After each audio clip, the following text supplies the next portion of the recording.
can't find the link. So no.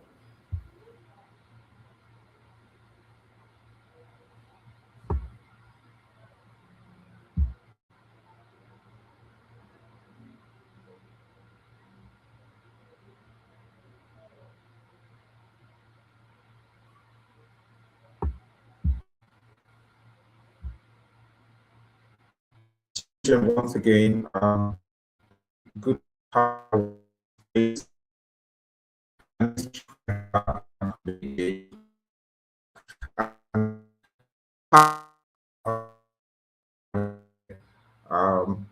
So technically, I lead the Ethereum Nigeria community, and we've been able to like grow to, um, across the region as well. So we've been able to have produce great leaders who are already pushing the Ethereum frontiers in West Africa. We just had a vision to make this space happen. So it's good to have my colleague from India, Mumbai precisely, on the space.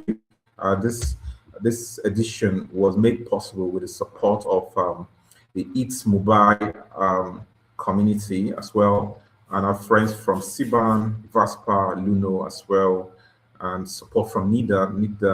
NIDA is one of the big body regulating technology in Nigeria as well. We also have the support of the Internal Foundation, the Devcon team, and the IT Global community as well.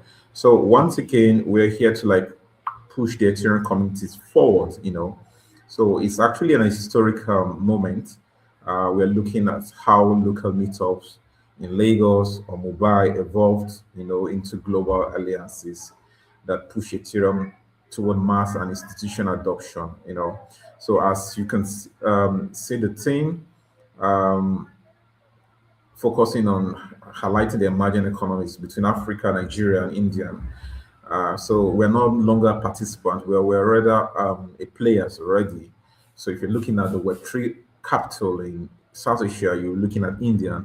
If you're looking at Web3 capital in Africa, you're looking at Nigeria. And so this location, these regions are they're playing a very great stake in the ecosystem. So we'll be doing an introductory section, welcoming all the speakers. So, and the next 2 minutes, we'll be hearing from everyone. So, I'm giving the mic to my colleague, Chadrish. Could you get to meet you, sir? Hi. Thank you for having me on the space, and I'm very happy to represent along with Benny, Eat Mumbai. I've been I'm one of the team members for Eat Mumbai. We are all contributors. It is a locally run community event, and I know I have to. So this is how I generally introduce myself. That we are trying to build a stronger Ethereum network and ecosystem in Mumbai, because we see that it's happening at many other points around the world, whether it's New York, San Francisco, and last year in Argentina. So we want to do the same thing for Mumbai, and that's the whole goal. And at the same time, apart from Eat Mumbai, I work at Gnosis. So Gnosis is also has been a big part of Ethereum ecosystem since like 10 years. So and even before that, like I've been contributing to Farcaster and all the early apps like uh, interface. So my goal has always been to further the Ethereum ecosystem in one way or another. And the second goal has always been to do it from my own city, which is Mumbai, support more builders in locally and help them grow and build apps that can be used by everyone around the world. But yeah, thanks for having me, and we can talk more about in detail about the Eat Mumbai event, and also how we are all working together with all the global Okay. Ethereum communities are working together. All right. If you, Thank you very much. I think I lost a little bit, but that's fine. So let's get to meet. So we have the CEO of Luno. Let's get to meet you, sir. All right. Thank you very much. My name is Ayotunde Alabi, and thank you very much, Enoch, for the invite. I think we met about 2.5 years ago now, or maybe close to 3 years now, at an event in Ikeja that you hosted, with a couple of other industry players as well. I met a number of people as well that we've become very good friends even up to now, and that's just a testament to the impact that this community has constantly sort of the impact that it has had on the general global community, the sort of like general local community in Nigeria and even beyond. I think for us as well, just to also highlight that is, Ethereum and everything that has to do with Ethereum is very critical for us as a business, and from an infrastructure perspective as well, and even from an from a, just a from a value creation perspective for our customers as well. So again, my name is Ayotunde. I have experiences across banking, capital market, investment banking, and even fintech. And I currently lead the operations and strategy for Luno Nigeria, where I engage with policy makers, regulators, and also customers to ensure that at every point in time, the sort of like the solutions we are proposing to customers are solutions that they need per time. Thank you very much. I'm happy to be here. Thank you so much today. Vinny, can we get to meet you? GM, everyone. I'm Bini. I've been contributing to Eat Mumbai over the past few months now.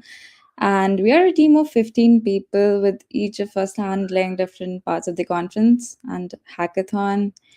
We're just 2 weeks away from the event, and things are coming together quickly. We're seeing a strong support from the community, from volunteers, judges, mentors, speakers, partners. It's been really motivating to see that level of support. And I'm excited to see how Eats Mumbai comes to life. And thank you for having me here. Thank you.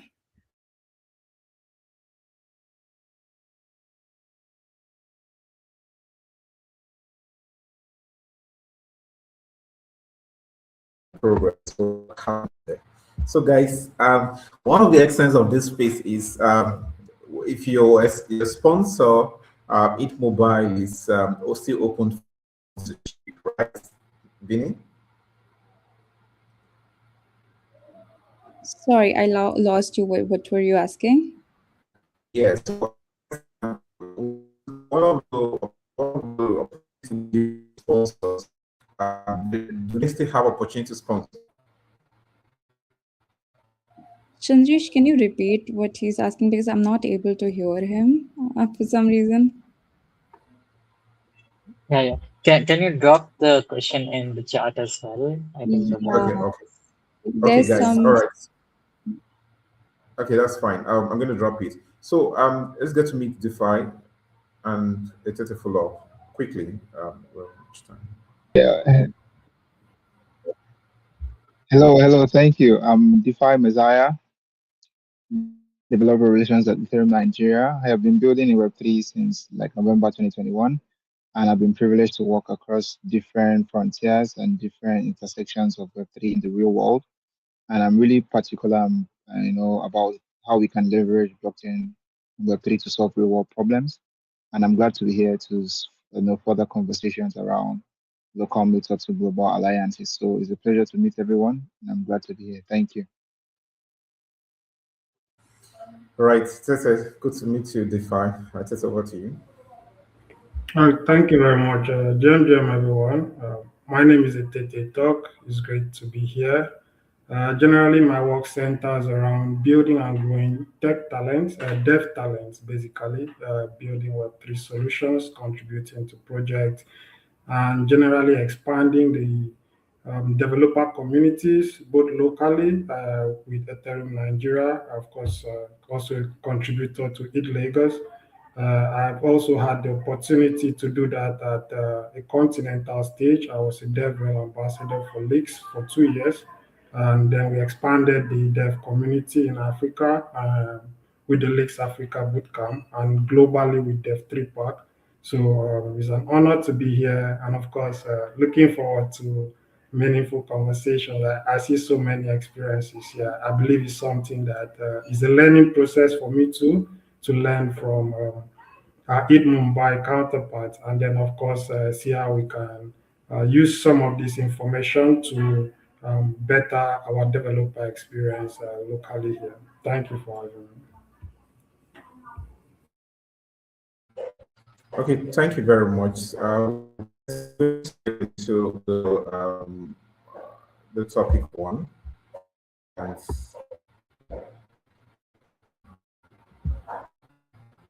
okay, so that's so, and the flow of conversation is going to be we're going to look at the foundation, focus on grassroots communities and the adoption surge in emerging markets. And um, Chadrish Bini and myself will be helping out on that conversation. Um, then, then we'll move on to the building and tech as well. So DeFi, etc., also helping out there. Then we look at institutional adoption and the regulation. So we have the heavy hitters on how to scale this globally while navigating laws and fiat around. So we have the CEO of Luno Nigeria out today. We're expecting to have the president of CBAN to join us as well. And then while we're on the call, to have the team from the foundation, Term Foundation. So we're also looking at the road to Devcon, and we're looking at what's happening in Mumbai in November and stuff like that. So that's just going to be a flow. So I'm going to ask the first question to Chadrish now. Hello, Chadrish. The Indian ecosystem has really exploded. You know, Indian has really been the space. Like you've been contributing greatly in the tech ecosystem globally at large, and it has really helped us. You know, everyone. So my question is, what has catalyzed this recent adoption surge in your region, or even making Ethereum to come to your region? What is the secret behind this? Yeah. So everyone wants to know why is it in the spotlight right now. However, it's been in making for 10 years. Crypto exchanges in India have been much older than 10 years. So there have been people who are building, who are enabling crypto P2B trading and so for and like buying, selling, making sure people invest in crypto for a long time. For almost 10 years, Polygon has been in the ecosystem for more than 8 years. So Indian crypto ecosystem is not new. It has been being built for a long, long time. And just that in the last few years, it has had a big spotlight because new projects and the people who are working in Indian crypto projects have started working in global crypto projects as well. Uh, so I would say like there has not been a single catalyst recently, but it has been a years of every year more and more founders coming in, more and more builders building apps. So every year we see new things happening.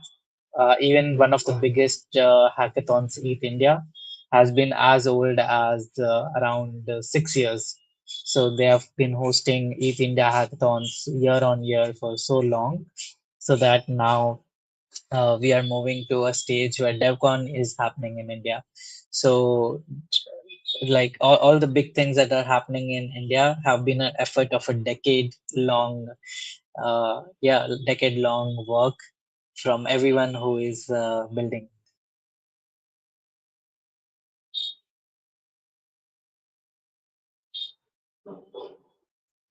Yeah, I know. I think you can you hear Yeah, me? yeah, yeah. So I totally agree with you. Like what the is like it's a ripple effect, right? Ripple effect, right? It's been rippling, Yes, you know. So it's been dropped exactly. right from. It's not. It's a long-time investment. Yeah. So I totally agree with you. Yeah. So tell us. your event is just close next week, like in a few days time we're having it Mumbai. So so how is it Mobile building inclusively, like in this 2026, ensuring non-technical people are not left behind? You know, you're just Yeah, carrying everybody. What's mm, that's true. So one of the change we did this year is the first time we hosted the event, our focus was a lot on hackathon. So all the audience was developers. The sponsors were focused on developers, and we realized we had a lot of interest from non-developers, non-technical people, and they wanted to attend the event. So one big change we made this year is we are still hosting a hackathon, but in addition to that, we are also hosting a conference so that everyone who was interested in Meet Mumbai can attend, whether they know how to build an app or not. At least they can be a part of conversations. We have three key tracks at the conference: DeFi, privacy, and AI. So anyone who is building in the Ethereum or EVM ecosystem, anyone who is non-technical, they can still be part of conversations, discussions, panels, fireside chats, and community. We are also hosting a community hub at the conference, so everyone can be part of all of these activations. And this something we are very excited about because even I come from a non-technical background, so I'm also very excited to host non-developers as well to Eat Mumbai this year. wow, that's interesting. So yeah, yeah, okay. Um, Um, so that's one of those development we're going to incorporate in ours as well. Last year we kind of like had some hackathons as well. This it Lagos so far we're also looking at including, you know, kind of like expanding it to have other s- phases of people to participate in the ecosystem. So Chadrish, Ayotunde is here. You could ask him a question. DeFi is here. You could Yes. ask him a question. Yeah, let me. So we are co-hosting this stuff. Yeah, yeah. So I also had a question from uh, Ayatunde, CEO of Luna, CEO of Luno, and I know he's here right now, and very excited to see that so many people have joined this call. That what is one major shift you see in the African crypto landscape at the end of 2026? So the similar way India is saying Devcon, I'm also pitching for a Devcon in Africa very soon. So what do you think can make that happen? What kind of efforts are you seeing in Africa?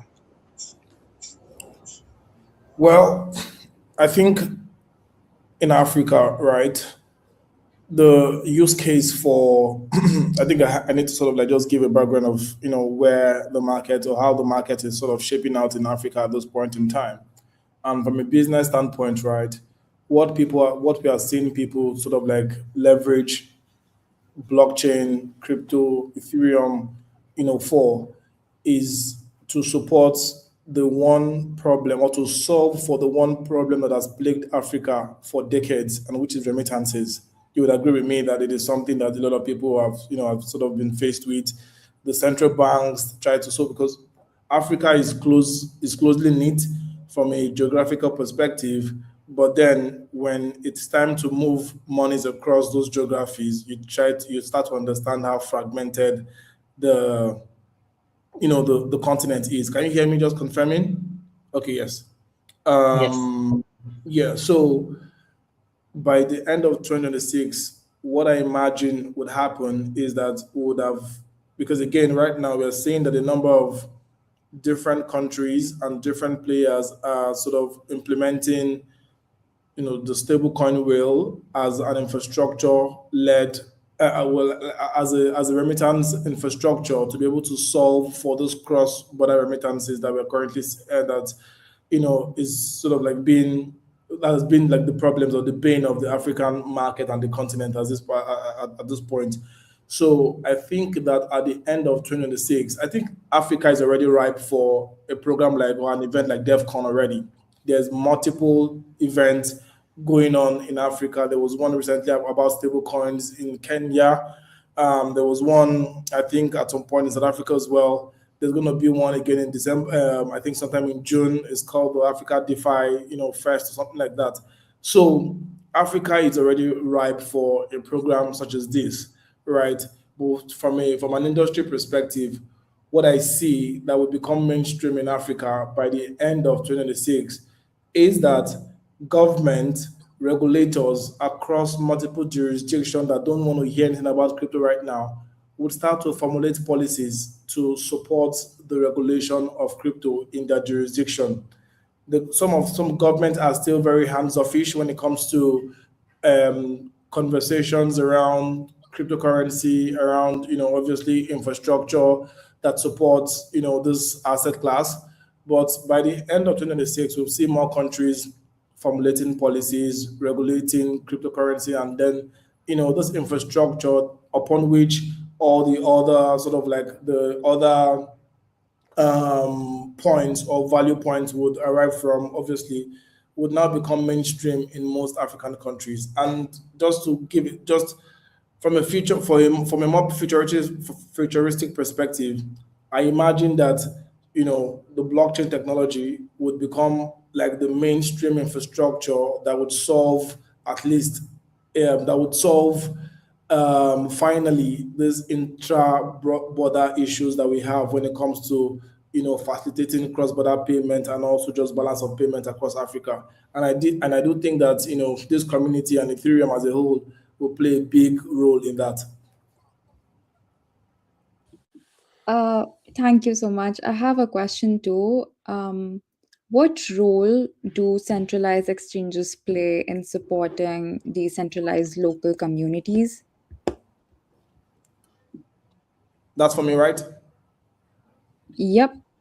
Okay, cool. I think what we do is we try as much as possible to support via sometimes sponsoring some of this event.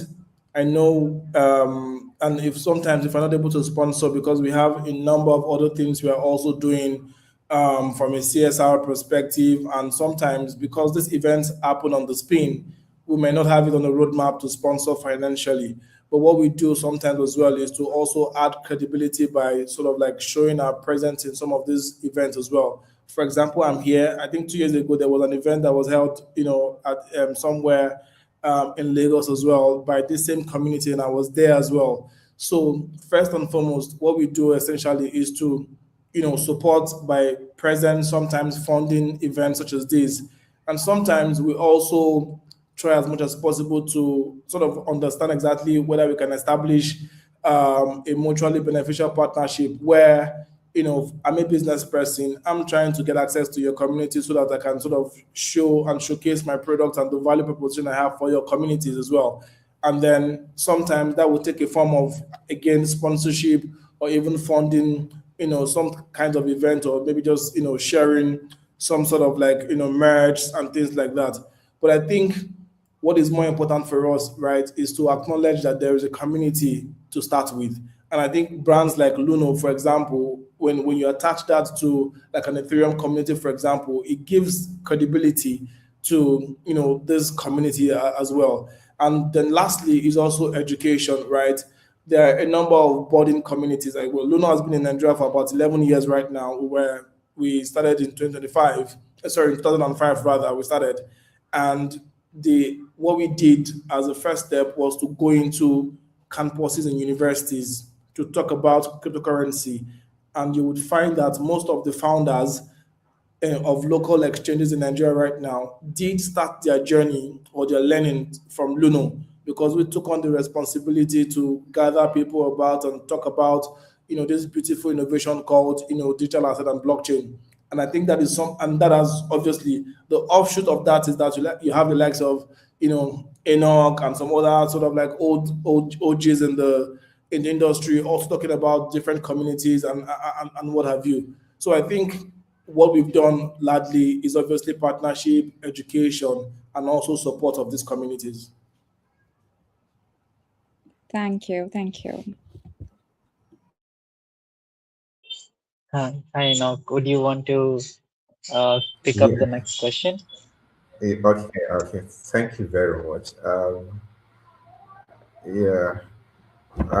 So happy we have Luno on the space. Thank you for what you're doing in the space, and we're happy to fly Luno to Devcon in November. So I think we'll have a separate meeting with Ayo later on.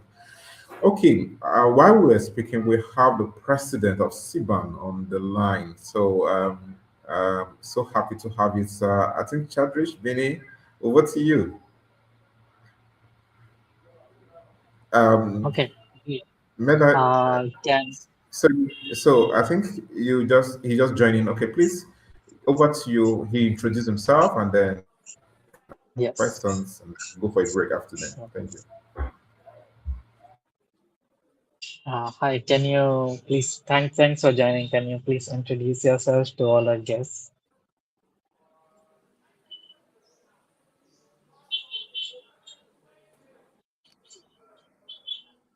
Hi, Malay Claude. Can you hear us? Yes. Hello. Yes, I can Hi. hear you. Good afternoon. Welcome. Yes, we can hear you. Welcome. Thank you very much. We can start with your introduction first, and then we have some questions for you. All right. Thank you very much, ladies and gentlemen. I'd like to thank the organizers of this event for extending the invitation. My name is Mela Claude Ake. I am the president of the Stakeholders in Blockchain Technology Association of Nigeria, known for short as CBAN.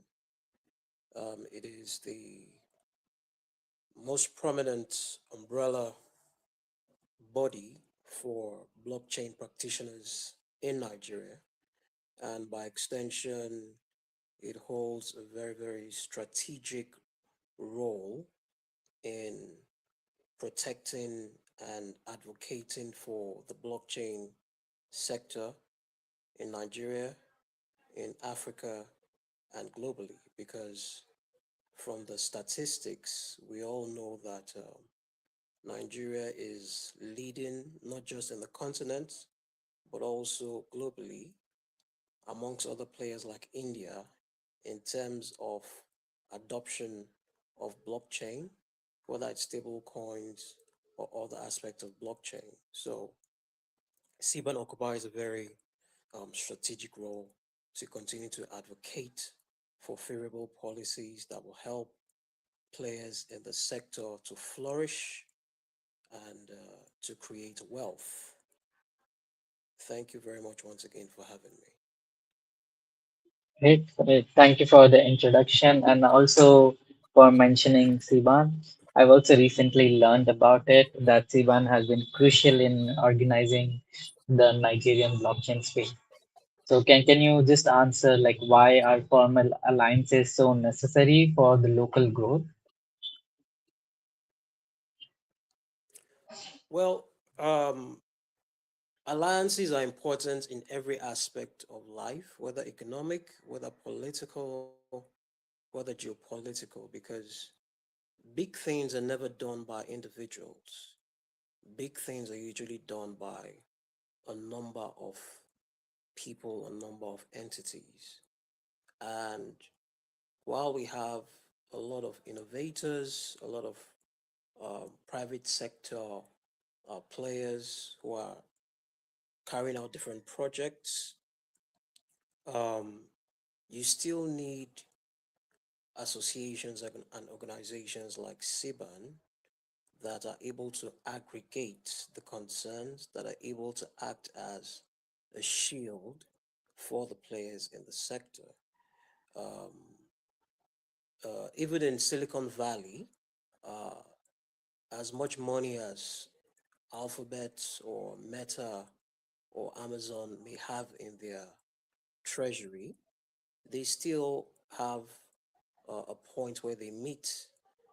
Even the banks, even Wall Street it doesn't matter how wealthy any of them are individually, they still understand the principle of doing things together because you can get way more done. So alliances are very important, and not just alliances in the country, but also alliances across um, national boundaries and across continents. So, a program like this that brings together players in Nigeria and players in India, even though we're just discussing Ethereum, is also a very welcome development because um, we have India that has a huge population, and um, a huge part of that population is is is is innovative, is is tech driven, and they have their counterparts here in Nigeria who are also doing wonderful things. And I know historically, when it comes to tech, we've always had these partnerships between Nigerian developers, Nigerian founders, and Indian founders. So we are like distant cousins when it comes to tech. And I think that has continued, can continue, and should continue into the blockchain space. And so, like I'm saying, that alliance between Nigeria and India is one that should be nurtured, protected, and allowed to flourish. Thank Oh, you so very, much. That very well. sounds very. Yeah, so very well said that India has a massive population and 9+ million people are actually developers. So, looking at the global stage, how can African associations like CBAN collaborate with bodies in India and beyond? What do you think? All right. So that's a very good and interesting question. I think we should look at the areas where we both need support. Every country's community, tech community, has its pain points. Um, India is, in a sense, a tech big brother to Nigeria. We have a lot of innovators, no doubt about it, but I do believe that India might have a slight edge in terms of how much has been invested in research over time, in your exposure. We have people in Silicon Valley, but India has, I mean, so many. Even some of the CEOs in Silicon Valley are of Indian heritage. So, however, there will always be pain points. It could be an issue of capital, it could be an issue of investment, it could be an issue of manpower, of labor. What our coming together does is that, for one, we are able to exchange ideas because our unique circumstances, our unique backgrounds help us have different approaches to technology and to developing projects and developing our ideas. And so there are things that the unique vision of Nigerian teams help them see differently. Same too for the Indian innovators and builders. And so there will be that cross pollination of unique ideas and unique visions that enriches one another. That is one point. And then, second, um, we are able to also, through that camaraderie, see how we can help one another in resolving our pain points. So, through that brotherhood, we know how we can help our Indian partners. They also know the challenges we're facing here and how they can help. And so that is very useful, and it becomes um, a mutually beneficial relationship. Thank you. Thank you so much. Enoch, over to you.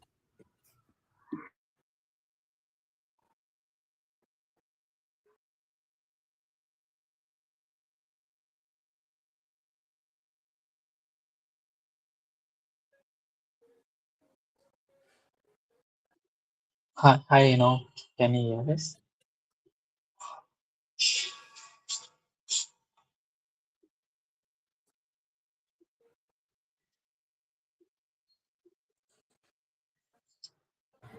Okay, guys, can you hear me? Okay, perfect. Yes. Wow. Yeah. Okay. That was very educative. Thank you. Our own Simon President. Thank you very much. For Thank you.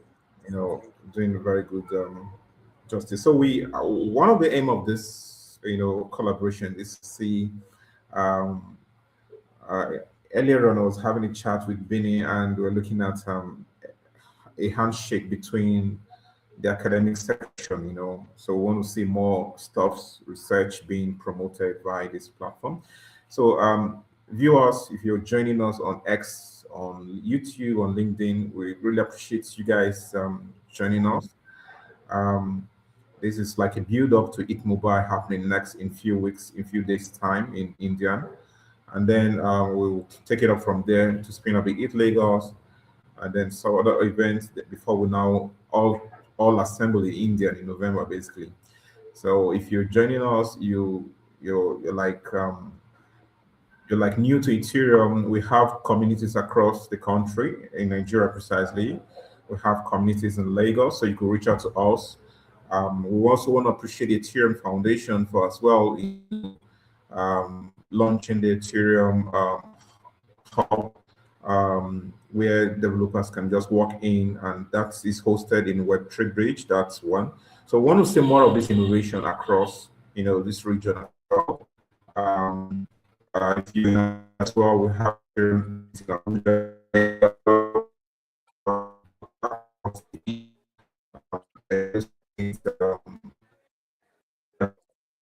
as well, Calabar, Quibon, if you're so we all have communities across, and you reach out to us if you want to know how to start one or you want to join our boot camp. So we have initiatives across happening simultaneously. Right now, we already have like a boot camp going on right now. So we'll just like take like 1 minute break. We should be back in the next 30 seconds.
Okay. Um, so it's good to be back once again. Wherever you're joining us, thank you for staying tuned with us. Binny, I have this question for you. Okay.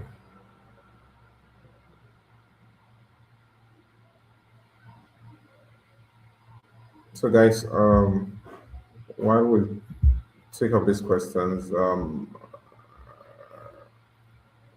Tete, I have this question for you. So, um, let's make it very simple. Don't make it so abstract for those joining us for the first time. Um, so, this is question one. Like, from the technical standpoint, is the Ethereum infrastructure ready for adoption surge in Nigeria and India, like emerging economies? The infrastructure ready right now, like. Okay, thank you very much for that. Well, I would say Ethereum is actually a work in progress. A lot has been achieved over the years, but then, of course, there's still a lot to be achieved. But the important thing is that if you look at the number of developers that are currently building on the Ethereum ecosystem, and also some of the upgrades that has been done on the Ethereum infrastructure as a whole. You see that we've actually made a lot of progress from the years before. Right now, I think we have there was this report, some reports and analysis from chain analysis that stated we had about somewhere between 23 to 23 to 33 million crypto users in Nigeria. And these users, previously, mostly they were just using exchanges and all of that. But now we have people utilizing decentralized applications. We have so many founders building dApps, and of course, having users use these dApps. So we see that all of this is made possible because of the advancement on, of course, the Ethereum infrastructure as a whole. I mean, Ethereum went from a few transactions per second. With the blobs now, we're talking, of course, combination of the blobs and the L2s. We're talking about Ethereum having over 2.6 million transactions, being passed through compared to what it was before. So this is scalability, right? So of course, at this point, there are still many things that are yet to be achieved. Vitalik is talking about a lean Ethereum concept, a lean Ethereum client actually.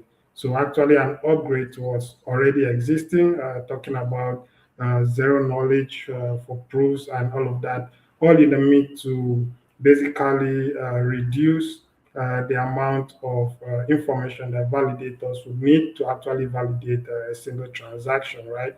And of course, if you look at from the aspect of gas fees, I mean, it's very, very tremendous what has been achieved, right? So now you have a lot of transactions going for, especially L2s on Ethereum, right? So we have like transactions going for about 0.01 0.01 USD compared to what we had before. So this allows for scalability, right? So, and in emerging markets like Nigeria, like India, other countries in Africa, some other countries also like Latin America, basically you see with the adoption going on globally, across globally, and then with the scalability in infrastructure, you see that Ethereum is actually well positioned to actually carry the next wave of the global internet. So this means that with lower gas fees, founders or builders can actually build applications that everyday users can use seamlessly. Of course, this is in addition to some other, I like to call them add-ons. Vitalik is very, very serious about ZK, right? So, of course, that is still in its implementation process, but hopefully that should be achieved just like every other goal that has been set. And what this would allow for using the smallest amount of information to validate the transaction. So this means that we could have more transactions per second. We are globally we run into billions of people, right? So we need to have an infrastructure that is scalable to accommodate billions of people, right? So Ethereum has actually done great, moving from hundreds of thousands of transactions to millions of transactions, and then hitting. Hopefully, we are looking at hitting the billion transaction. So I would say technically, Ethereum is well positioned for this, but there are some improvements that are also needed. Generally, in terms of education, of course, we grow developer communities. We speak to these developers. We work with these developers, and in terms of the skill, right? So I'll say for emerging markets like Nigeria, I'll be precise. We have skilled developers. In short, don't take my word for it. Look at the number of Nigerians participating in incubators, number of Nigerian founders, number of Nigerian tech persons globally. You see that there's actually a significant shift in the positive direction. of course. And Nigeria, just like India, we are a very populous nation. So imagine the amount or the number of quality devs coming out of these two regions. I mean, our CBAN president, he did mention that, of course, India is like a tech big brother. I would agree with that. Personally, I want to thank all the Indian devs for their YouTube videos. We Nigerians, we enjoy watching it and, of course, using that to expand our skill. I think, in my opinion, Ethereum is quite ready. It's usable, it's scalable, but of course, Ethereum is not there yet. Ethereum, of course, has a roadmap. And as an infrastructure, Ethereum is quite complex as an infrastructure, but nonetheless, Ethereum is um, is focused on the roadmap. And of course, this roadmap includes open source software that everybody can use, everybody can verify, and that is computationally less expensive for users to use. So, in my opinion, I would say Ethereum has done so great over the past years, but there's still some other things that will be done and should be done. Thank you. Oh, thank you very much. That's very educative. We're really we've resourced so much time. So let's quickly be on a very speed one. So DeFi, this question is for you. I hope you can hear me. Um, so how is Ethereum Nigeria building a developer ecosystem just that doesn't just consume but actually export technology globally? As we can agree, you can see Indian has been like a very you know support to us here. So what are we doing? How is the community Ethereum Nigeria? You're the developer of Ethereum Nigeria. So what are you doing in your decks now to see our developer ecosystem doesn't just consume but rather we export technology and practice? Thank you very much, Enoch, for the question. I'm really glad to share more light on this, right? I see, like right now, Africa is transitioning. We are not just the consumers anymore. We are taking a big leap. And if you see how technological adoption has happened in Africa, Africa moves in leaps, right? We see from the mobile phone to AI systems powering a lot of businesses these days, right? So our commission at Ethereum Nigeria is to ensure that our developers, our builders are not just seen as consumers in the Web3 market, right? Now that, like Etete mentioned, Ethereum is able to scale economically, the barrier for gas fees is now like a thing of the past, right?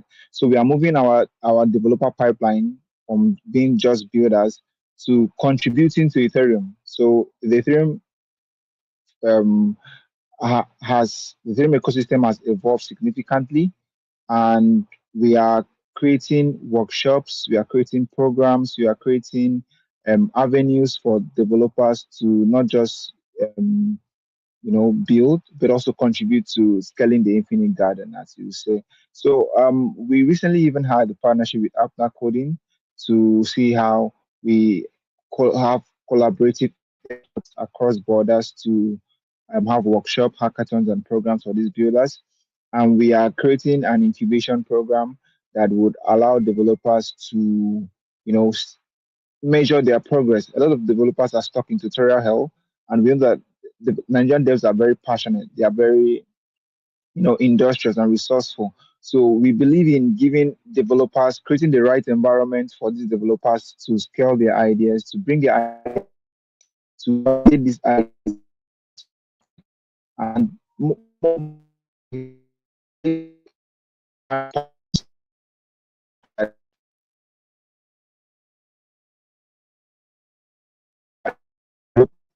to build for the market in Lagos, Abuja, just in Kaduna. We also have a solving problem that we also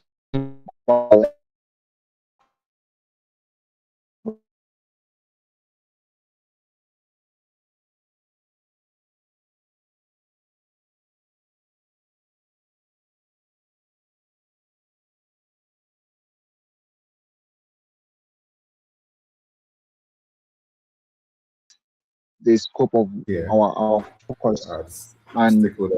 you know drive adoption massively and create solutions that really matter to Africa and to the broader global community. Yeah, Defat, thank you so much. So guys, if you so this is like an open call to join the community as well to be part of these opportunities across. We want to get straight to one ask this question to our president here. Um, he's doing a great work in the ecosystem. So now, sir, the question now is if DEFCON 9, now DEFCON 8 is happening in Dubai. So DEFCON happened in 2 years' time, like it's happened this year. So the next one should be in 2028, right? So and that will be DEFCON 9. So if it comes to Africa, what infrastructure improvement do we need to champion starting from today? Like, so this is like whatever information you're passing us is also replicating to other communities as well who are tuning in as well.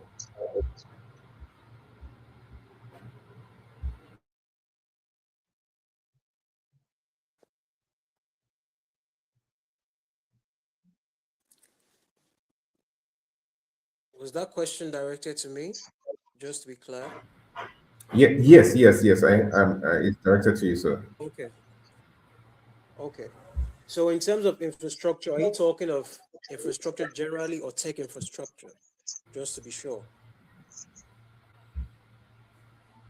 Yeah, I think basically just whatever you can conceptualize in this. So we're just looking at because having DEFCON in Africa takes require a whole lot, tech infrastructure, um, policy, good atmosphere, business, because these guys are coming in to like, activate as well and also invest. And this is like huge, huge fund moving in, and investing. So everywhere DEFCON happens, there's always a ripple effect of rapidly development in terms of Web3 space. So we as an African and Nigerian as well, what infrastructure improvements do we need to start championing now? Um, so you could answer it in whatever angle you want to answer. Yes, go.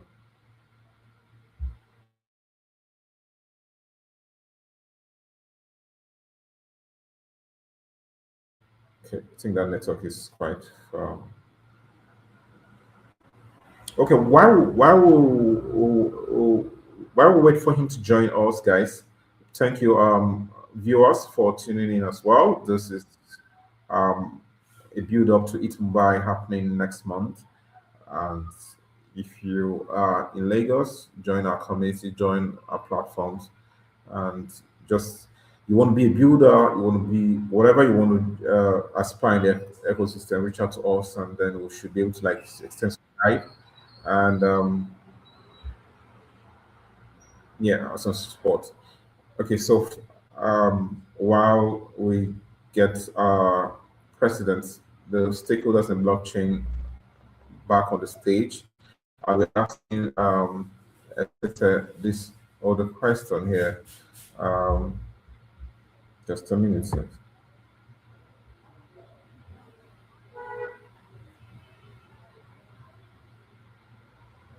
So how can we better transition casual meetup attendees into hardcore technical contributors and active builders? You understand? Um, Yeah, thank you very much for that. I think, well, Nigerians have shown over time in our resilience and our skill set. So, transitioning, in my opinion, our devs to core contributors should go beyond the current status quo of things we have. Um, just like we see, we have the Ethereum hub, which is a very, very great development, but we need more of those hubs. We need more of those kind of infrastructure or facility because I think the first challenge every Nigerian dev has, or he would tell you, is power, right? So we understand that our power supply is limiting, and also electricity is kind of expensive, powering your own space and all of that. But if there were more of such kind of innovations, across maybe certain key areas or key cities, which have shown over time their passion towards building, right? So we could have dedicated hubs where developers can just walk in, meet other developers, work there. They have access to at least electricity. This would also not just promote, innovation between devs, but you could see a synergy where we now see a bloom of founders, something like a Silicon Valley explosion, right? So we do not have in this part of the world those kind of facilities, those kind of amenities um, that will foster great innovations. I mean, we try, but then we have limits as to what we can achieve because of some of these factors. So working with developers personally across multiple states, across multiple hubs, I would say um, maybe if we had some kind of facility, which of course will be initiated by support from our good sponsors that could actually see dedicated hubs across the country. It must not be in every state, but at least um, major cities that have shown passion across board. Because if you take a look at, for instance, I'll give you a simple hackathon that is a recent one.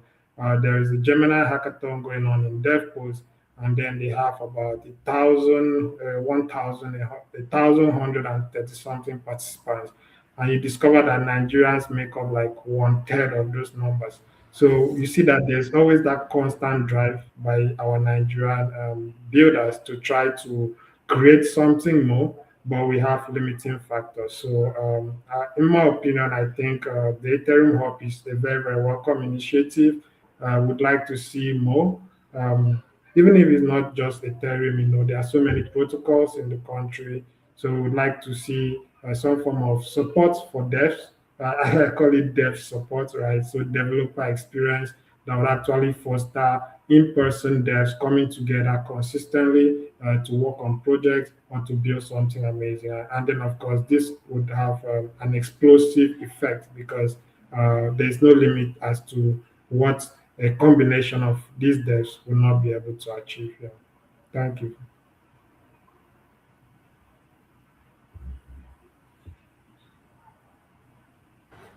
Okay, thank you very much for that. Simplified answer very well. Thank you so much. So we need more of those hubs. If you're an investor and you want to set up Web3 hubs in the country, yeah, we need to work with you. So we want to. Um, One of our goals as Ethereum Nigeria, we want to see that we have these hubs distributed across different regions. Um, just something minimal. Where devs can assemble. At least they don't have a challenge with electricity, they don't have a challenge with internet. And you give that, just put that investment and give it like, 3, 4 years, the ripple effect of that investment will shock you. So we are open for collaborations to make this happen. We've set one in Lagos and we want to see how we could set more across the country. We have our president. I don't know if he can hear me very well. I want him to come on the stage. Sir, can you hear me? Um, yeah. Okay. If he can, all right. If you can hear me, can you? Yeah, I can hear Do you. you want to say? Do you want to answer that question, or do I repeat it again?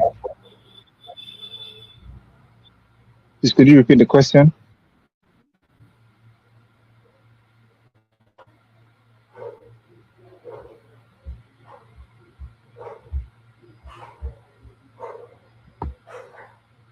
If you can hear me,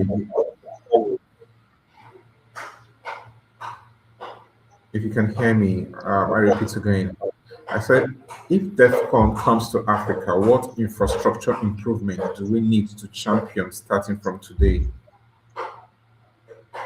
Okay, I think the major concern, there are a lot of concerns, and it will be a great hallmark for DEFCON to come to Africa and to Nigeria. And I think one of the infrastructures we are already having things in place in this regard will be our accessible airports and security. And trust me, we have great cities that are very secure.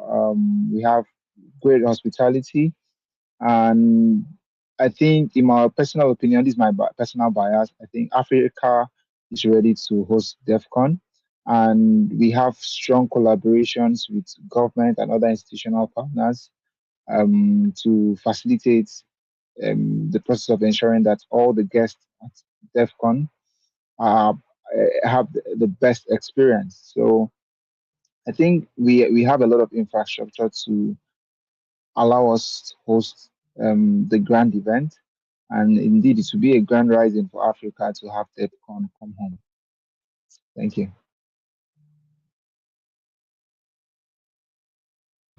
Okay, guys, you just heard it from the president of SIBA, you know.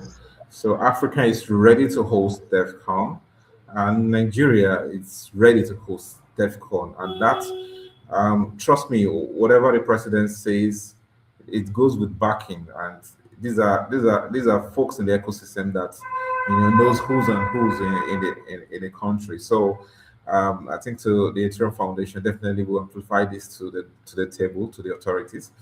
Yeah, so we're very open. Nigerian has, in terms of taxation, there's a clarity in that regard.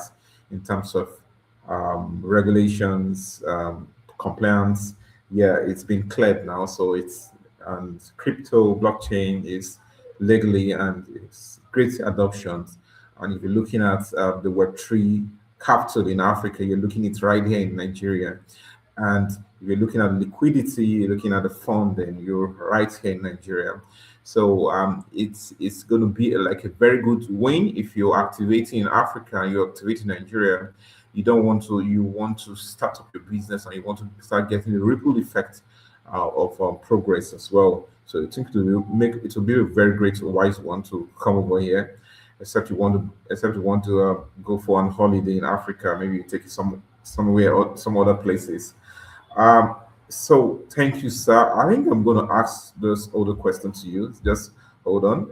I know how busy is you, how busy your schedules are, but so let's take you this. So I think my colleague has asked this question earlier. Um,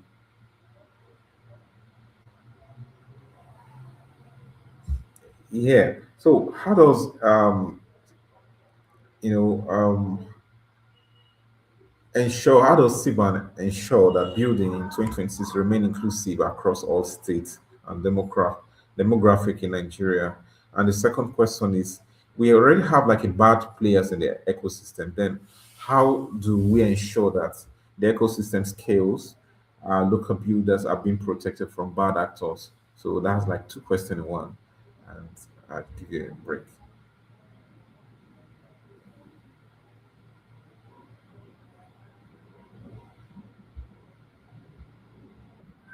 Okay. Okay, so I think network. So DeFi. Now this goes to you. This goes to you, sir. Um,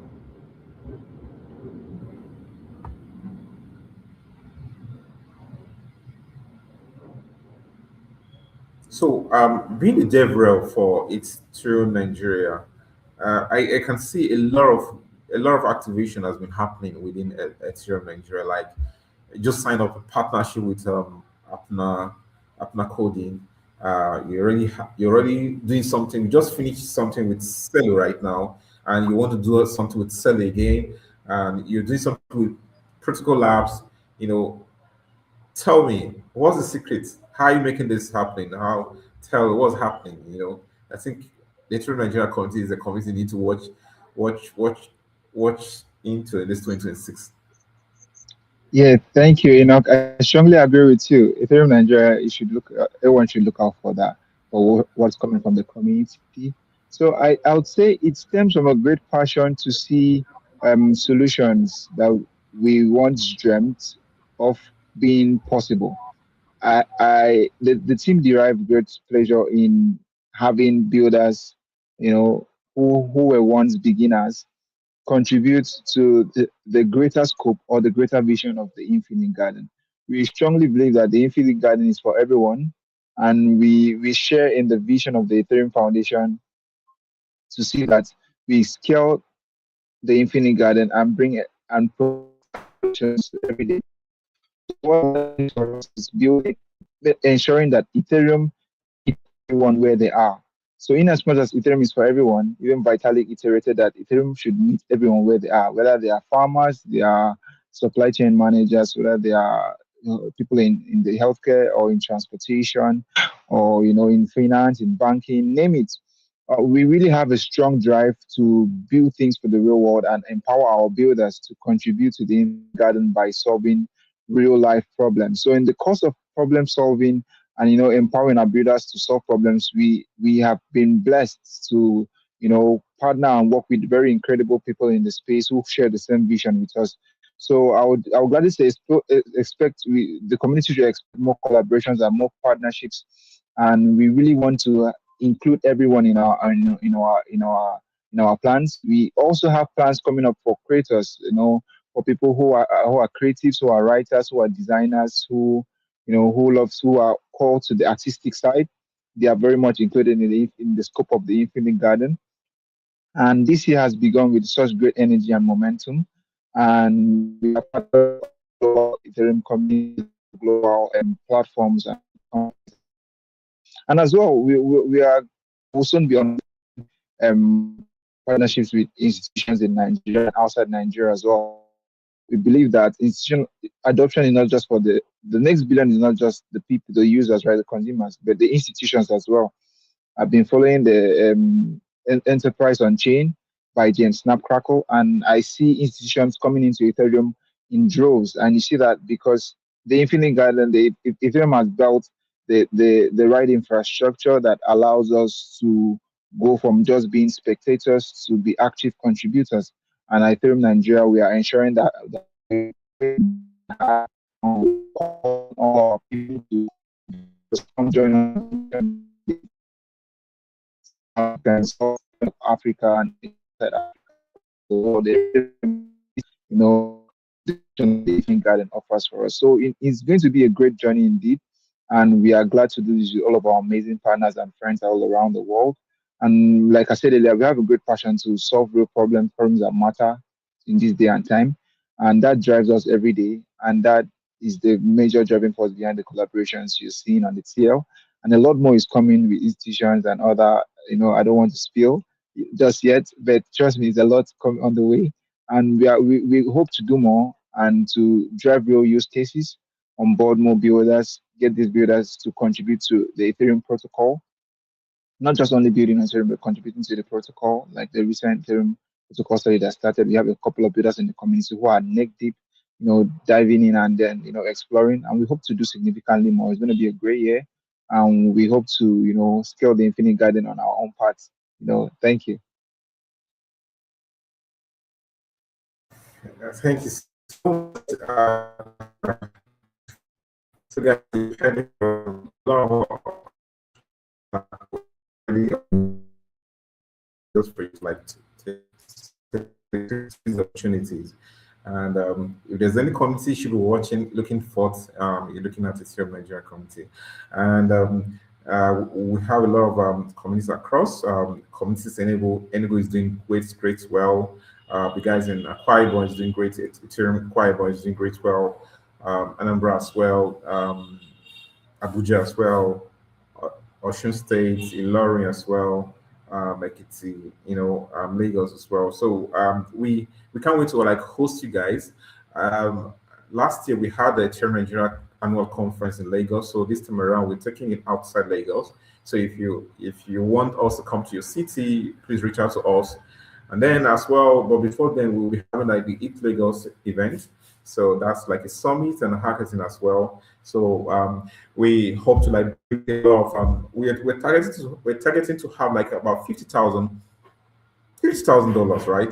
DeFi, etc. I think I'm right. So if you a lot of opportunity for you to like make out something from it if you're a developer, you're a creator, whatever you do in the space. So we're bringing out these opportunities for you to tap on. So thank you very much, guys. We've been really out of time. This like beyond one, and it's really great talking, having so many educative knowledge from all of you guys. I just want to check on the channels if we have any question for any of you. But if we'll do, we will definitely send it across and then give out the response or tweet it again as well. So for all our viewers joining us, at least we have not too close to like 100 people joining us. Okay, across 70 plus. Uh, the question is follow this handle right now so that you don't miss up with the notifications with our updates. Take a moment now and just follow us. And what I'll just ask you to do is just do kind of like engage this um, space with what we'll be rolling out some gifts right now. So we want to see the most engaging, most creative. Let us see what you've been able to gain out of this session as well. So do a very creative post and then tag us, and then we should be on watch, and then do give you an invite. So even as we wrap up this session as well, um, so guys, if there is one advice you're watching for those joining us now, what will it be? What will it be? Then, secondly, to defy, what do you want to see African devs hacking at DevCon 8? Last year we have a good number of representation in Argentina as well. So, what do you think you want to see happening in DevCon 9? And then, Tete, all right, over to you, define. Then, while we bring up this thing. Okay. Thank you, Enoch. So for me, I think I would love to see things around decentralized identity. It's a personal bias. I was at Accra last year, and I really struggled, when I traveled to Accra, converting my Naira to cities and, getting a SIM card, that because I didn't have the Ghana card. So imagine we have an interoperable digital identity system that works across different African countries where Africans can just enjoy the services their contemporaries enjoy in different countries. That would be great. And I also love to see things around rational privacy. So in the context of decentralized technology, we've always had the two varying factors being privacy or transparency. So you always have to choose between privacy or transparency. But that is the problem, because with transparency, all the information can be public and anyone can access that and exploit that. And with privacy, if you are totally private, you cannot meet up to compliance and regulations and all of that. But we need rational privacy, where privacy that decides, where you decide to share what needs to be shared and keep what needs around privacy. And I'm glad to see that privacy is one of the Ethereum priorities in 2026.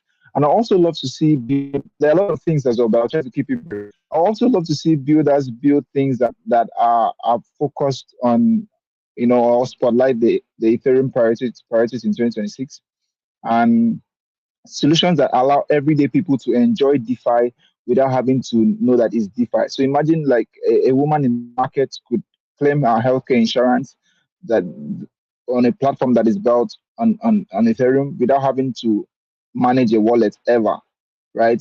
Imagine could have a food delivery service that is built on Ethereum without your users having to manage seed traces or even knowing that they are using a Web3 platform. So I think that the promise of Web3, or the promise of the next billion users, would be allowing the next billion to access these services seamlessly in a way that they don't have to know it. Like they don't have to know if they're using a Web2 platform or a blockchain-based platform or a platform powered by Ethereum, but it just works. So I take an example from the internet services you use today. So I could use the Bolt app or my Uber app without having to know if the backend was built by Python or Golang or Node.js. I could use a food ordering service without having to know what stack it was built with.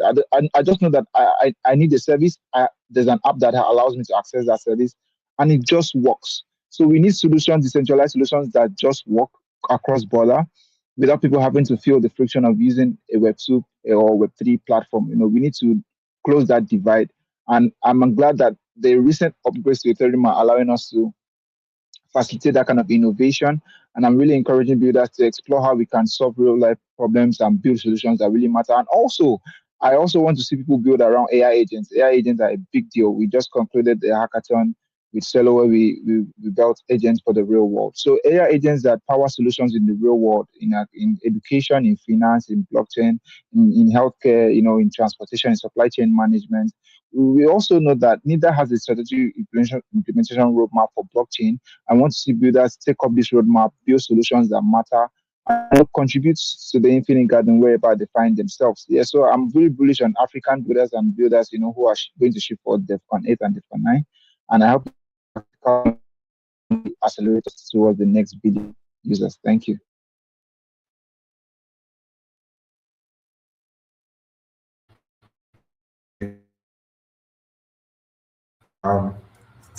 Thank you very much. So, while you were speaking at DeFi, we have the president of VASPA, Senator, on the line, and we're so happy to you still make it out of your tight meeting. So, let's just appreciate Senator. Senator has just been there right from the beginning, So when you're looking Senator. when you're looking at the big boys who have paid the price. Who have paid the price. Should be one of the so, if you're joining us in the space, maybe you're in space and you're not leading. So there's something I call courtesy. Courtesy.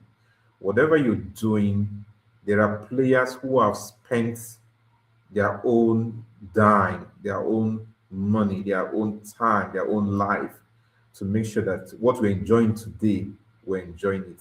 So you don't just come into the space today and you don't regard, So I think I've kind of witnessed that in the space, but this is like a call. I'm actually speaking to everyone in the space. Let's learn how to regard everyone. The ecosystem was illegal. So technically, any of us could be arrested when we're pushing all these things. And that's the end of the story. So we guys have paid the price. I'm just young, so I'm leaning on the shoulder of people like Senator, people like Chuta, people like a lot of them out there, so this is like a message to we know ourselves now. So let's play it cool so that make this beautiful. Let's enjoy what we have. This phase of the ecosystem. Let's enjoy it well. Enjoy it very, very well. So, sir, thank you very much. I think Etete will be moderating. Yes, session. Do you have the list? Okay. All right. Okay, while I welcome Etete, so let's get to meet you. I'm just meeting you for the first time. Who is Senator? And thank you very much, Enoch. And I do not take your very generous comments for granted. I appreciate them. And yes, I also stand on shoulders, as it were. It's been years in the industry advocating for innovation-friendly policies and regulations so that we can have a chance in a global ecosystem. And it continues to remain a journey that we are all taking together now more than ever before. My name is Senator E. Henyon. I am the current founding trustee of the Virtual Asset Service Providers Association, VASPA, a body which was founded in 2024 but launched officially last year, 2025.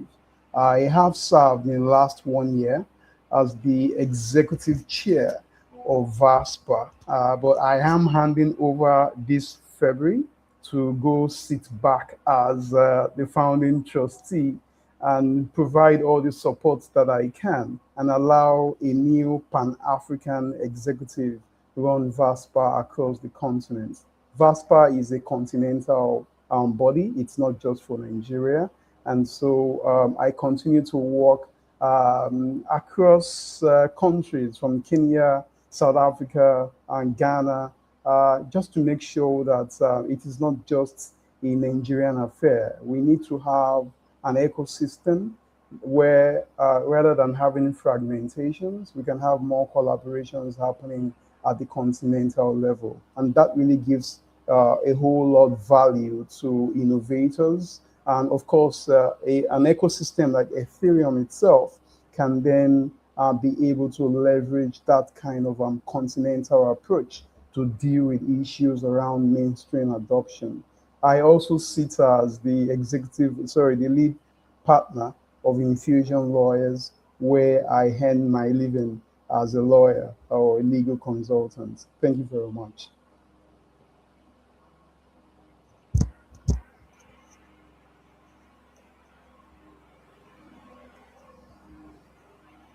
Okay, Mr. Mate.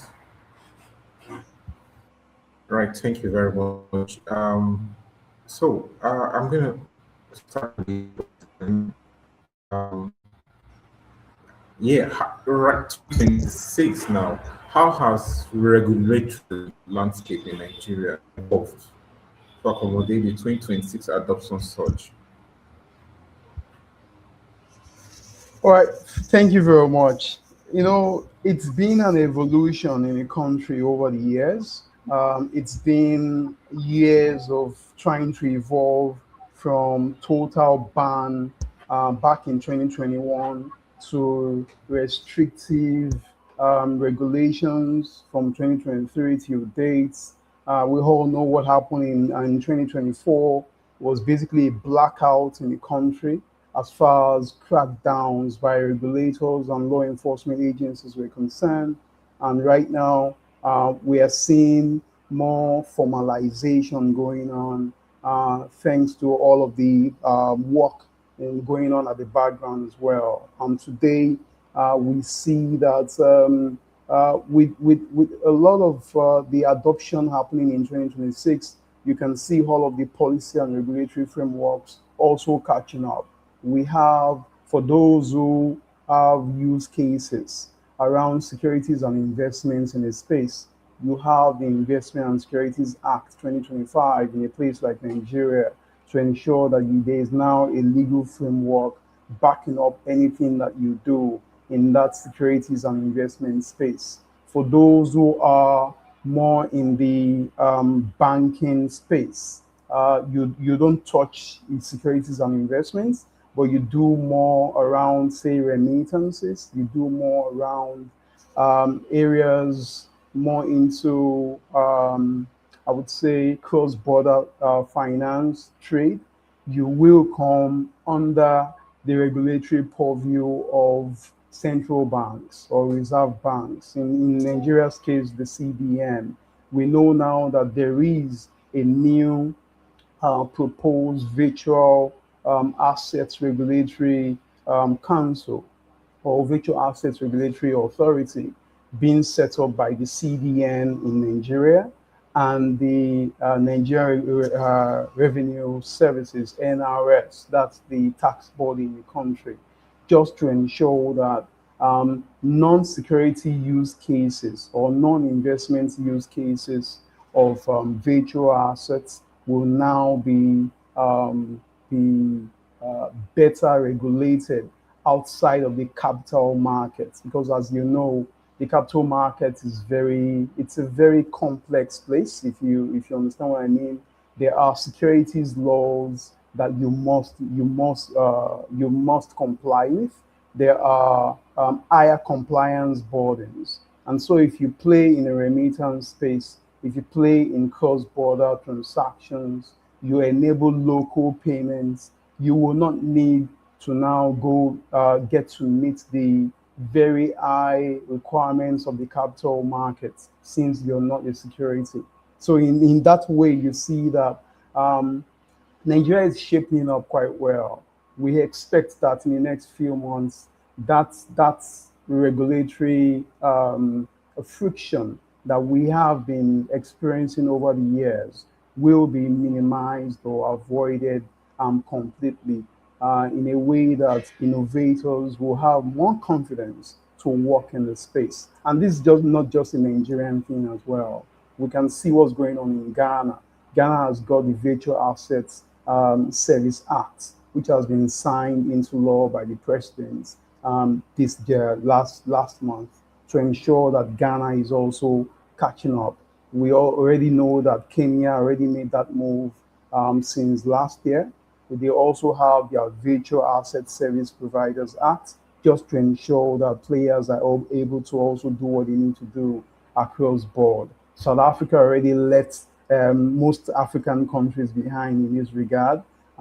So it's everyone trying to ensure that they are ready for adoption in 2026.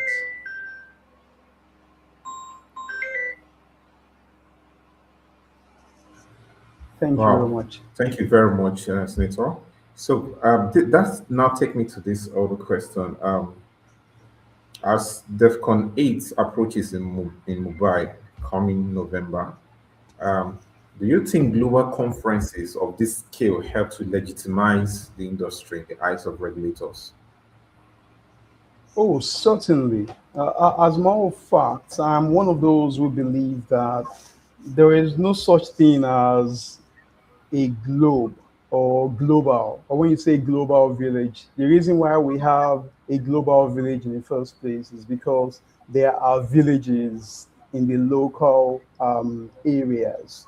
What really makes things go global is when we form alliances from the locality to the international level. So I would say that alliances like this they are critical to ensuring that we can have less fragmentation in the space. My work in the space, both as legal consultants and policy advocates, tell me very convincingly that it's all about the inherently globalized character or characteristics of um, assets such as Ethereum. These are not assets that are fragmented or limited to one border. They are cross border, they are globalized, and they are inherently borderless. For that kind of scenario, what you want to do is to ensure that you are not working in silos in those localities. There has to be ways, those in the local place spaces, those having meetups across Nairobi, across Abuja, across Cairo, across Johannesburg, can come together and ensure that we are integrating very well with those in Mumbai and other parts of the world. That way, we can say that we're indeed ready for scalability. We can say that apart from just asking regulators to come on board, we are also ready as innovators and as advocates to ensure that there is that enabling environment for everyone to mainstream or bring adoption to the mainstream. Wow, that's so guys. We're in the we're actually in the right path. Let's keep doing what we're doing. So we just had a live from Senator. Okay, now this take me to this other question. So there is not it's not a rumor. It's not a rumor. Like Africa is going to be the next host. So we're being fit. We're applying our faith there, and we believe that there. So and again, there's this um yeah, every region is pushing to in Africa. We have the East Kenya, the this East Africa, the South Africa, the West Africa, North Africa. A lot of these regions have really contributed in Web3 adoption, basically. So, what regulatory milestone do you hope to see we achieved in Africa or in Nigeria? Can we? Do you think it's right for us to push for Devcon 9, which will be happening in 2 years' time, 2028? Um, now, That's a very good question. I think that this is the time to stop working in silos as far as continental borders, national borders are concerned. For many years in my advocacy work in the space and also in my legal consultancy, we have worked basically within that siloed spectrum of this is Nigeria, this is where it is happening. But increasingly, my experience tell me that it's not about any one country any longer. It's not about only Nigeria. It's not about South Africa only or Ghana only. It's time for us to start approaching things from a continental level. And that's why in 2024, I decided to work alongside other players in the space to see how we could create a continental platform where we could start seeing things from a continental level. All of my work, whether it's with innovators, whether it's with law enforcement, whether it's with the central banks or the capital market regulators, all that I see that is common across various countries is that one, at some point, we are all facing that stigmatization and discrimination as far as crypto related innovations are concerned in the financial sector at some point, right? Nigeria reacted the way it could in 2021. South Africa reacted the way it could back in 2020. Ghana reacted, basically copying from Nigeria. Kenya also reacted the same way Nigeria reacted long time ago. Mauritius and some other countries, we left all of these others behind long ago. And so what we need to do is to be able to say that it's time for us to find a leverage whereby rather than relying on our limited borders to deepen fragmentation, what we should be doing is to see where we share common grounds, and then that way we can have that African or Pan-African approach to things around how innovation should be mainstreamed in the markets, how regulation and policy should also grow. As I speak right now, I'm aware that governments across Africa have started realizing that it's time to key into the opportunities that Web3 provides. And the best way to approach it or to respond will no longer be to ban and freeze and restrict. It will be to regulate in a manner that will not stifle innovators who will put Africa on the global map.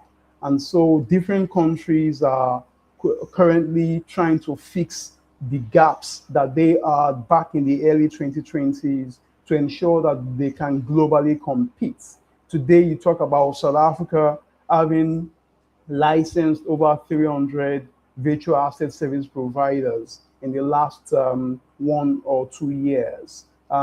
Kenya is about to start their own licensing as well, so that innovators will also have a chance and they'll be able to, attract foreign direct investors from outside of Kenya into Kenya.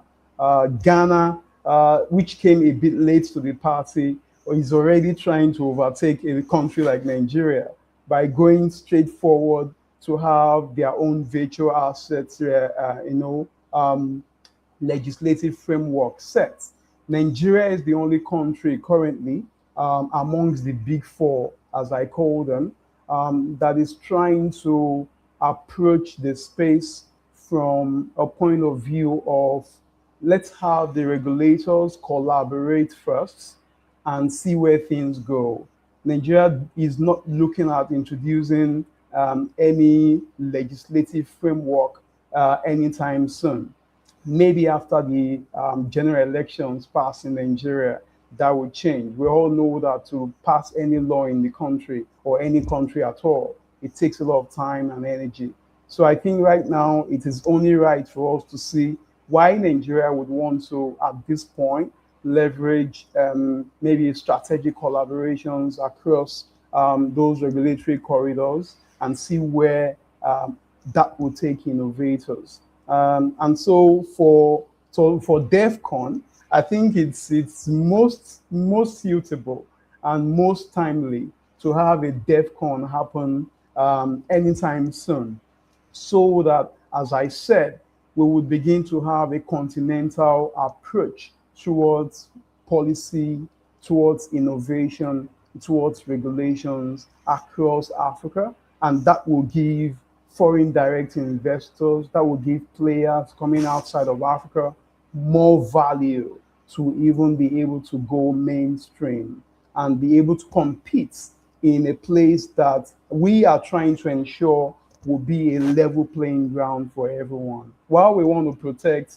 indigenous innovators as much as possible, we also are very conscious about the need to do so in a manner that is consistent with global best practices, so that international players or foreign players across Africa, across places like Nigeria, Kenya, Ghana, South Africa, will not begin to say that what the government is doing is to bring or protective shields or frameworks that only get to look out for local innovators while you throw foreign innovators or you leave them out in the cold. We have to ensure that we have a level playing ground for everyone to play. Thank you. So, guys, just heard it from Senator. The, the opportunities, having DEFCON here in the country. So, yeah, so it's very good to hear our brothers here who are already catching up and doing great works. And I believe Senator, at least speaking to, I had a conversation with him before this meeting, so he's still on the right path. He's having like the higher call. So no matter how they fast, Nigerians are, I know we know.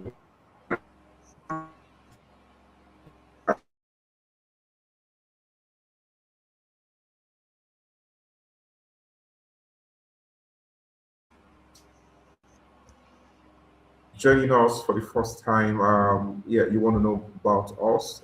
Thank you.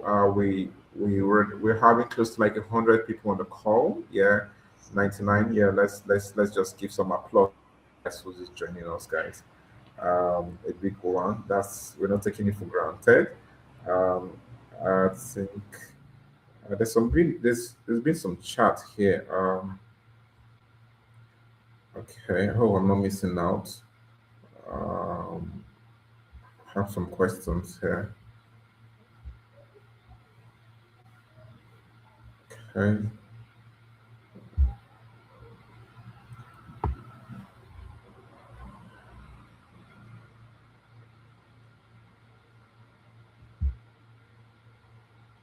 So we're giving you for making it 100, the 100 persons joining us. We'll give you an applause right now. So we'll give you another bounce. Okay. Thank you for tuning in. We want to have more of this. One of the conversation we had with our partner from India is to have we want to have a handshake between the academia in India and the academia in Nigeria. So if you're actually want to support us make this section happening, so we're looking at after the Eat Mumbai to make that happen. If you're also a professor, you're doing a research in the space related to blockchain, the field, please, you could reach out to us so that we could spotlight and amplify your works. We have, we're just very happy to like have Senator just close to us. So you will need some great connection. So reach out to us so that we could set up a meeting with you, with Senator, and then you have some great stuff doing as well. So from this end, we're doing a lot, like a lot. In fact, I just looked at the date, 26, and I can just share some of the progresses we've made. Like so, but let's hear from Etete. What progresses have we made, like from the Ethereum community? Could Nigerians want to know what we're doing? What have we made, like partnerships, programs? It's already 26 February. Can you don't keep all this thing to yourself? Let the 100 folks and many more get to know about it. So Etete, over to you. Okay, thank you very much for that. Basically, of course, most of what we do, we announce it in our handles. So please do well to follow us. We do have some things that are coming up, but I would like to talk about things that we have already done. So we've already started off the sprint. There's a bootcamp sprint going on. Ideally, we're refreshing and training new developers every time. This is because the focus, of course, is to see a lot more Web3 solutions that actually meet everyday users' need. So we started with the refresher, of course, training new people also. Um, and if you're following us, of course, you notice we've had some partnerships over the past 60 days. We had a partnership, or we have a partnership with It Global. Of course, this is to strengthen our own developers here and, of course, make sure we are building at the world stage. We have partnerships with Apna, with Cello. So all of these, like our lead said, I'm keeping it to myself. I'm not, so please follow our handle. We have a website, of course, all the informations are there. And we keep announcing new partnerships as we conclude them, new opportunities as we finalize them. So, of course, we have a Telegram that is open, and everyone is welcome to join. Um, we don't just do this, but we also accept feedback. So we also welcome your feedbacks. So please do well to follow our handles um, on X, on LinkedIn. Check out our website. Stay informed. Join the Telegram. Your feedback, your contribution is needed. And of course, just to reiterate that we are expanding across the country. Um, we do this, of course, collaborating, not just setting up our own communities across this location, but we also actively collaborate with active communities in different locations. So, of course, Ethereum is for everyone. So, if you're running a community in your region, please do want to reach out to us. Happy to support your initiative. Happy to partner with you on that front. So yeah, I think that's just. But do follow us because, like I said, a lot is coming up, and then we don't keep it to ourselves. We make sure everyone knows about it by following our channel, right? So all the information is out there. So yeah, thank you very much. Thank you, Tete. Thank you very, very much. We don't want to keep our senator, the president, the recent president of VASPA, just now the chair on board, long with us. We'll just be asking him a few questions so that he could join his couple of meetings that are lined up already. So, sir, giving you one of the last, we have tons of questions for you, but we'll just like cut it short so that we can continue our works in the day. All right.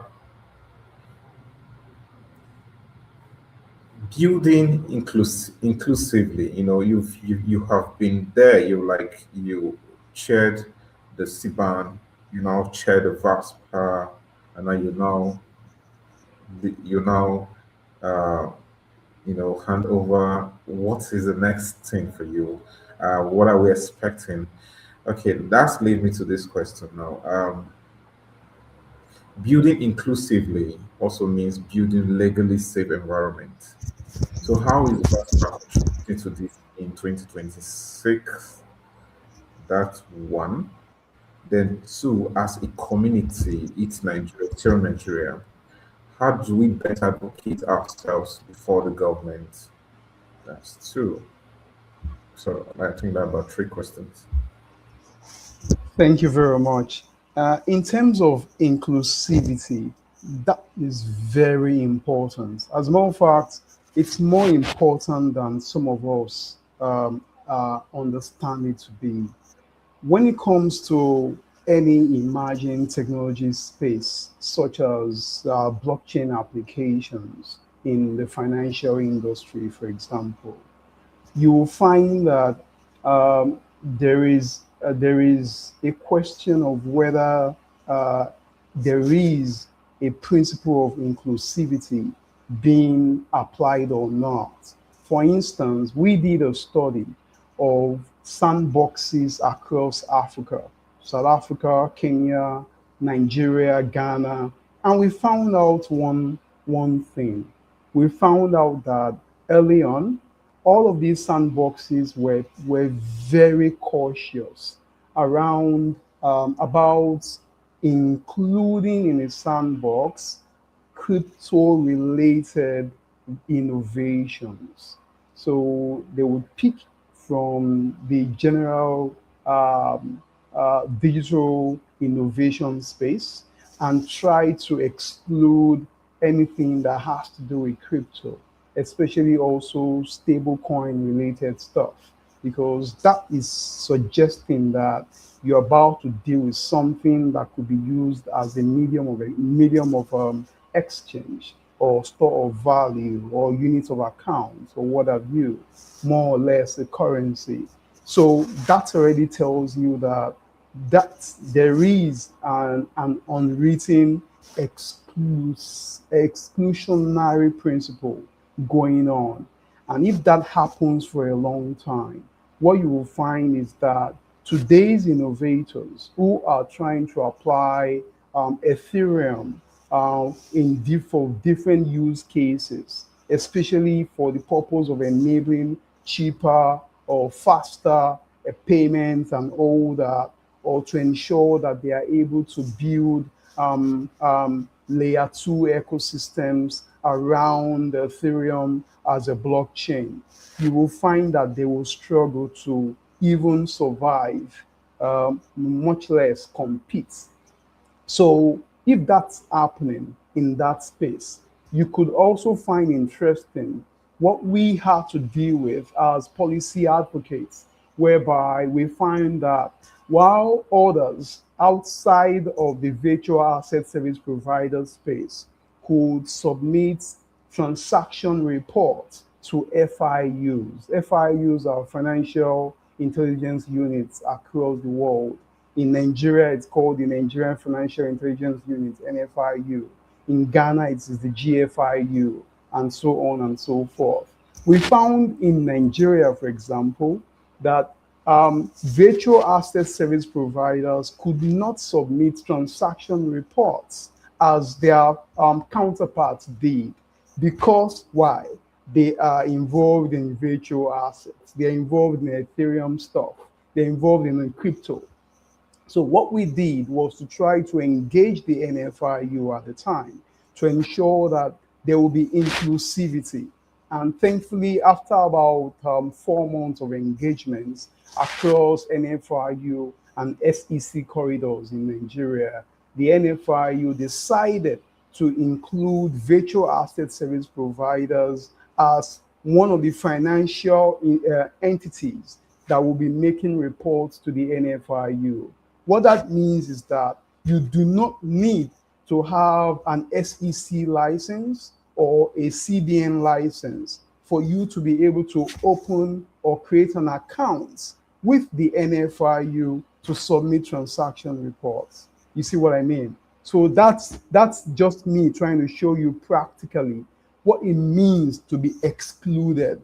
Because when you exclude it, when the financial guys like the law enforcement agencies come knocking on your door to see whether you enabled a transaction that was traceable or linked with terrorism financing, tax evasion, and all other illicit transactions. If you're unable to show that you were transparent in the first place by submitting the needed reports as required under our Money Laundering Act, you will be liable, and many things can go wrong from there.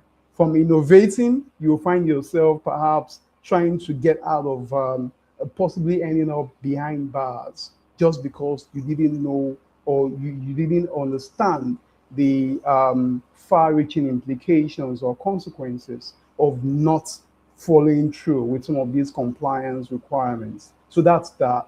Because of our time, on the second question, really, I would say that in trying to ensure that everyone can play. I'll give you an example of what we're trying to do currently with the SEC in Nigeria. So we're trying to ensure that while the SEC could say, we want 2 billion naira for anyone who wants to establish or operate a digital asset exchange in Nigeria, right? We may not have any authority to say, don't do so. But perhaps we can convince the SEC to consider a tiered system whereby rather than having just one single minimum capital requirements for digital asset exchanges, you can have a tiered one so that tier two could be required to provide 2 billion minimum capital. But we should have perhaps a tier one, which will provide less. Also, one of the things we are driving with the SEC at the moment is to also consider some of the nuances around business models in the space. Today, is not yesterday. Things change very fast. I can tell you for free that I know a number of exchanges in 2020, 2021 that have pivoted into non-custodial exchanges in the last 2, 3, 4 years. And I understand with capital markets, how it works is that because you store or you take investors' funds, right, or users' funds, you are asked to have a safety buffer to as much as 2 billion in case anything goes wrong. But what if my business model does not even require me to have to collect or keep anything at all from the user? What if I've just enabled a platform whereby users can go ahead and carry out not self-custody, for instance? Should those be pushed to the decentralized, to the DeFi space, or can they also be regulated to some extent? These are the conversations we're having, and we are convinced, really, I believe very strongly, that within now and June 28th, 2027, when some of these laws are expected to now take full effect, we would have been able to meet in the middle with regulators.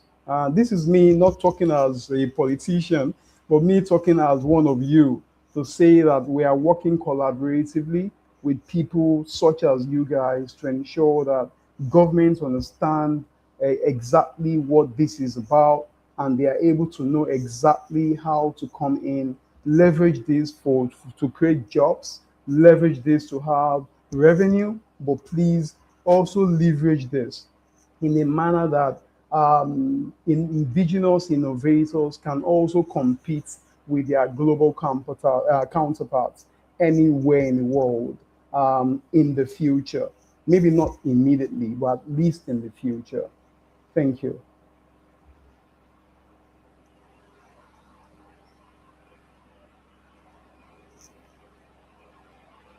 Wow. So, guys, you heard it live, and yeah, if you're not joining, if you're not joining the space, I think the best decision you can make is joining us right now. From all we just heard from Senator, yeah, so it's a very good place for your investment, for you to come in to invest, to leverage the whole opportunities that has been, spread across. So as an investor, there's a whole lot of frameworks that has been set, and which also guarantee you safe landing in the country. So I just want to thank this space wouldn't be possible without the support of VASPA, the support of CBAN, the support of Luno, the support of It Mobile, Ethereum Nigeria, Ethereum Global, It Global, Ethereum Foundation, and the Devcon team as well. NITDA, um, that's our federal government arms. Thank you very much for supporting, giving us that an opportunity to express and bring some good content to the ecosystem as well. So this is just like the first. I just want to thank the 107 viewers who are already streaming. We didn't do any publicity. We've been like so busy at the behind in the back door putting a lot of things together. No much publicity, but we're able to like raise like have 107 persons, you know, like in staying live with us, like being staying tuned with us all this hours, because it's more than an hour right now. Like we're heading to 2 hours, and you guys have been with us. We'll give you guys um let's give you guys a gong sound, right?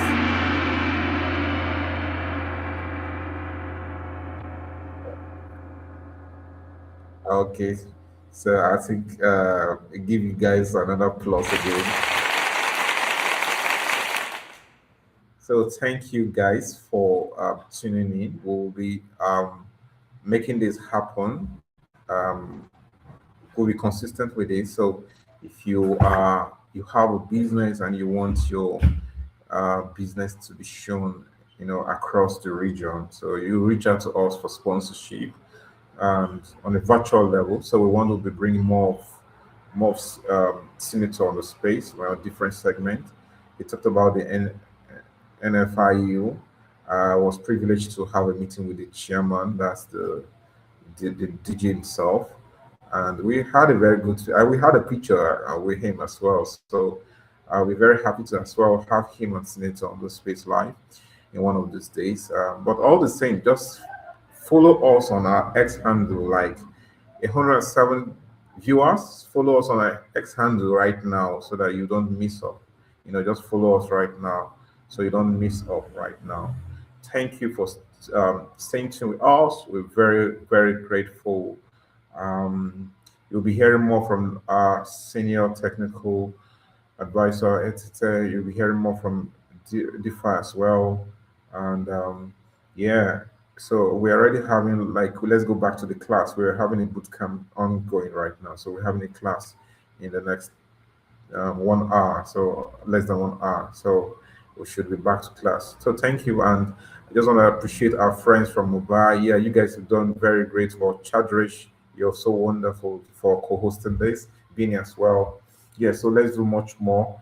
Let's bring the bridge very close. India is just close by, so very close. With this, we are in the era of borderless, as Senator just shared with us. It's not a global village. We're just very close now. It's not like those days. It looks very, very far. But with the era of how things are working, um, yeah, I think we have. So one final word from everyone here. I think from DeFi, editor, Senator, then myself. All right. Thank you so much, Enoch. My final word should be the time for everyone to build is now.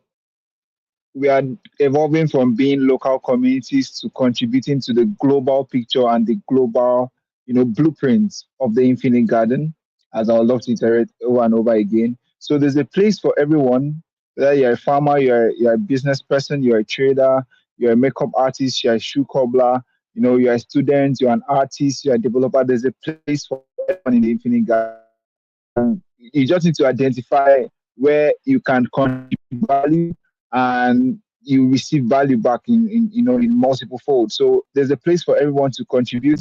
The vision of Global Alliance involves all of us. Ethereum is for everyone, and Ethereum meets everyone where they are. You can do great things from a small place, and you can shape the future you want to see. And one of the greatest startup founders of this era says that Steve Jobs, he said, if you want to predict the future, you have to build it. And a few days ago, we celebrated his posthumous birthday at 71 years. So I really believe everyone has something to offer, and everyone can contribute massively to the vision of the Infinite Garden and to Global Alliance. We are looking forward to your ideas. We are receptive, and you're welcome to always reach out. We receive all the necessary support you have when we can give. So yeah, it's for everyone, and the sky is high enough for everyone to fly. And we are really bullish on everyone who is trying to contribute to the vision of the Infinite Garden and to Global Alliance from wherever they find themselves. Thank you, and we love you so much.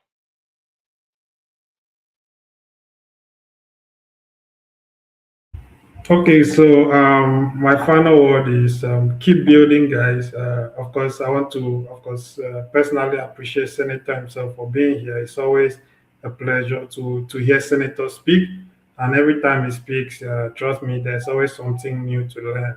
So for builders, we work closely with devs and builders. While building, please listen to everything Senator said. Regulation is is as important as building. They go pair in pair. There is no one going before the other. So please do listen to what he said. And if you have any questions or you needed to reach out to Senator, of course, you can reach out. Thank you guys for having me. Keep building. Thank you. For me, at my end, I would say I would never forget the day I picked up one of the books by the Tapscott brothers. I think this one is by Dan Tapscott, titled Blockchain Revolution. It defines blockchain in a way I never forget. That thing that enables you to transfer, secure, or exchange anything of value, anything at all, whether it's digital identity, digital currency, deeds, property, stocks, real artworks, real estates, whatever it is, that thing that enables you to do that without an intermediary, it changes everything forever and brings about what is called the third generation of the internet. And that's where we have what is called Web3 today. I would say, having that context in mind as builders, please know that whatever you build, however advanced the technology is, it is not built in a vacuum. There's always somewhere that it belongs in the traditional settings. Digital identity belongs somewhere. Deeds, property belong somewhere. Stocks, artworks, they belong somewhere. And there are already existing laws that continue to guide these things. So when you innovate and it looks new, yes, it's new at the product level. But by the time you need to scale, you will find out that compliance must be a feature you must always have in mind as builders. So henceforth, please, my last message is go home building, knowing that compliance is a feature of your product and not necessarily a blocker or your enemy. So when you're building, build having in mind that compliance is what you will need to go mainstream. So don't go looking for compliance requirements after you have built. Bring the compliance guys into your building space at the time you are still thinking about what to build, so that you will scale from the beginning to the end, not after and not before. Thank you.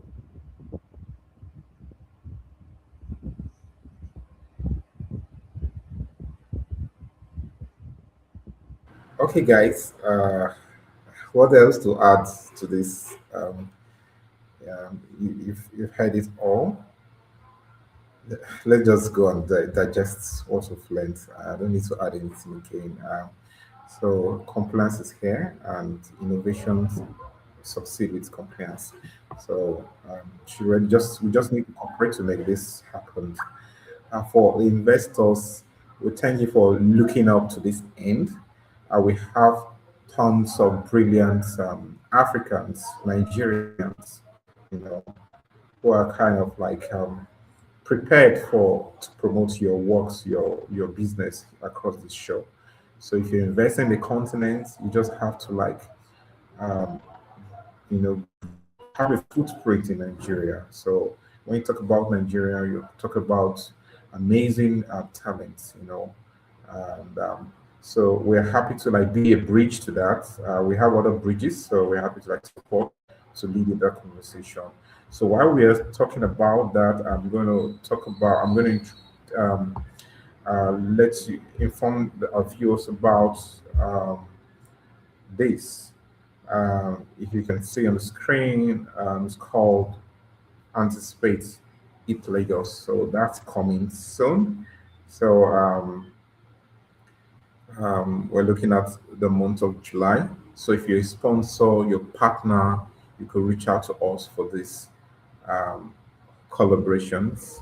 Let's make it happen. We want to have great products being shipped live and incubated and supported. So definitely we have the likes of Senator, and having Senator already having his network as well. So it's not going to be like um, um, a child. It's going to be a very very rewarding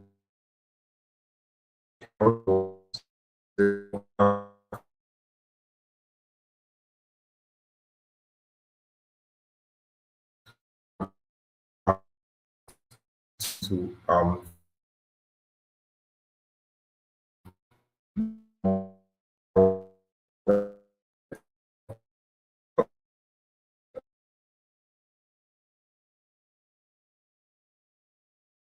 support in making this happen. So if you are around Lagos at this period of time or wherever you are, begin to like plan your itineraries. Let's make this thing happen. We already appreciate other players in the space who are already doing great work in the ecosystem. Definitely my colleagues in different other chains really appreciate your works as well. Um, okay. Also want to use this opportunity to say a big thank you to what am I missing out here? Just a minute.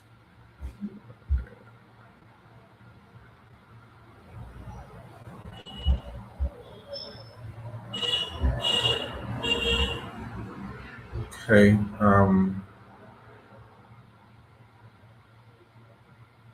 Yeah, so using this opportunity to thank just a minute, try to load here.